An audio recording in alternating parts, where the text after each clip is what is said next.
ایک تاجر کی بیوی تھی، اللہ تعالیٰ نے اس کو نیکی بھی دی تھی اور حسن و جمیل بھی دیا تھا۔ وہ زندگی گزر رہی تھی۔ اس کا خاوند سفر کے لیے کسی دوسرے شہر جاتا تھا۔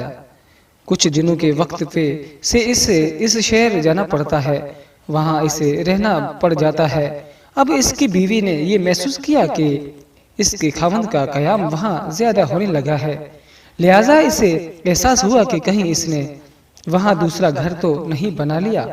چنانچہ اس نے اپنی اعتماد والی ایک خادمہ سے کہا کہ تم اس کے پیچھے جاؤ اور دوسری شہر میں جہاں رہتا ہے وہاں ہمسایوں سے جا کر معلومات حاصل کرو۔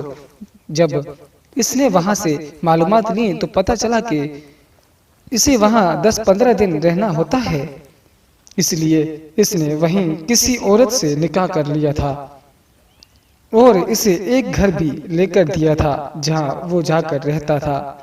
گناہ نہیں تھا، البتہ اس نے دوسرا نکاح کر لیا تھا۔ جب اس عورت کو کنفرم ہو گیا تو اس نے سوچا کہ میرے خاوند نے نکاح تو کر لیا ہے، اگر جھگڑا کروں گی تو خاوند کو خواہ میرے سامنے شرمندگی ہوگی، یا یہ بھی ہو سکتا ہے کہ میرا خاوند کھلم کھلا کہہ دے کہ میں ادھر بھی وقت دوں گا اور ادھر بھی دوں گا، تو مجھے ایسا کرنے کی کیا ضرورت ہے؟ جو محبت کی مسوات میرے اور میرے خاوند کے درمیان ہے، کیوں نہ میں اس کو برقرار رکھوں؟ یہ سوچ کر اس نے پردے رکھنے کا ارادہ کر لیا۔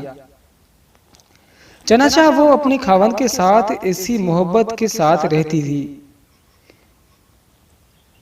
حالانکہ اسے یقین تھا کہ جب یہ دوسری شہر میں کاروبار کے لیے جاتا ہے تو وہاں اس کی دوسری بیوی بھی موجود ہے۔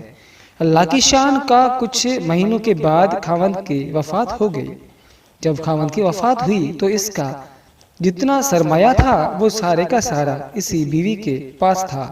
جب اس کی تدفین کا مرحلہ مکمل ہوا اور اس کی وارثات کی تقسیم کا وقت آیا تو اس کی بیوی نے اپنا حصہ بھی الگ کیا اور دوسری بیوی کا حصہ بھی الگ کر دیا، اور اسی عورت کو جس نے اس کو بتایا تھا کہ اس کا دوسرا نکاح بھی ہے، اس کو بڑی رازداری سے کہا کہ کسی کو پتہ بھی نہ چلے اور کوئی میرے خاوند پر بات بھی نہ کرے، لیکن اس کی وارثات میں اس بیوی کا شرعی حق ہے۔ مجھے قیامت کے دن اللہ کے یہاں جواب دینا ہے، اس کا حق میں نہیں کھا سکتی، لہٰذا یہ پیسے لے جاؤ اور اس سے کہو کہ تمہارے خاوند کی وراثت میں سے یہ تمہارا حصہ ہے، اس سے وصول کر لو۔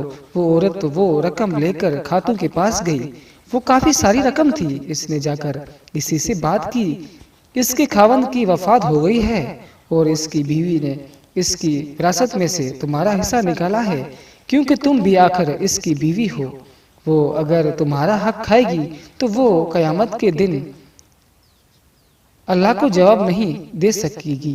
لوگوں کو تو پتہ نہیں مگر اللہ کو تو پتہ ہے، لہٰذا تم یہ اپنا حصہ وصول کر لو۔ اس عورت نے وہ رقم پکڑ کر کہا کہ اللہ اس کا بھلا کرے، وہ کتنی نیک عورت ہے، وہ کتنی اچھی عورت ہے جس نے میرا خیال رکھا۔ پھر اس نے کہا کہ تم یہ مال میری طرف سے لے جا کر اس عورت کو واپسی کر دو، اس لیے کہ اس خاوند نے مرنے سے ایک ہفتہ پہلے مجھے طلاق دے دی تھی اور اس طلاق کا پتہ مجھے یا میرے اللہ کو ہے، لہٰذا اس وراثت میں میرا کوئی حق نہیں بنتا، یہ اس کا حصہ ہے، لہٰذا اسے واپس کر دو۔ یہ تعلیمات کون سا طریقہ زندگی دے رہا ہے؟ یہ دین اسلام دے رہا ہے۔ دنیا کو تو معلوم نہیں کہ حقیقت کیا ہے، لیکن جب دل میں خوف خدا ہوتا ہے تو پھر لوگوں کو ایک دوسرے کی حقوق کے اتنے رعایت رکھتی ہے۔